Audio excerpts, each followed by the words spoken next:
बुद्धि निष्काम होती है, तब बुद्धि शुद्ध होती है। जिस बुद्धि की बात भगवान यहाँ पर कह रहे हैं, जो मन को वश में करने वाली बुद्धि चाहिए, वो बुद्धि कहाँ से प्राप्त होती है? वो सत्संग से प्राप्त होती है, वो विवेक सत्संग से प्राप्त होता है। तब भगवान ने दूसरी चीज़ कही, जित आत्मा, कि मन को वश में करना, मन को संयम में करना।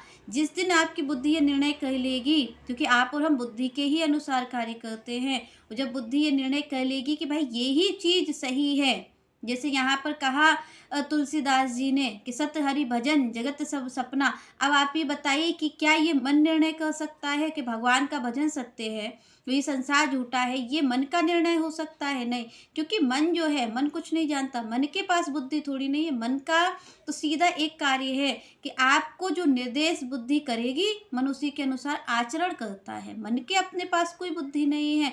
इसलिए भगवान ने कहा कि भाई मन को बाद में वश करना है। आपको और हम क्या करते हैं? आप और हम सबसे पहले मन पे ही कार्य करने लग जाते हैं।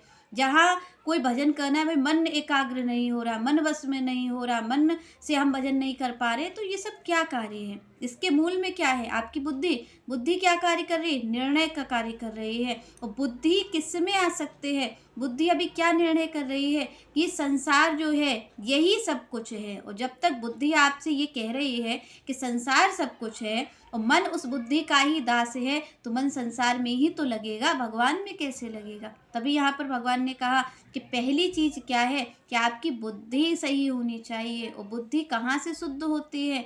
बुद्धि होती है सत्संग से शुद्ध। जब आप और हम भगवान की कथा संतों के द्वारा सुनते हैं, तब हमारी बुद्धि शुद्ध होती है। जब बुद्धि शुद्ध होती है, जब बुद्धि ये निर्णय कर देती है कि भाई भगवान का भजन ही सत्य है, ये संसार मिथ्या है, जब इस निर्णय को बुद्धि ले लेती है, उसके बाद जब मन को ये निर्देश कर देती है बुद्धि कि यही सत्य है, तब मन उसकी ओर आचरण करता है, तब मन उसकी ओर चलता है।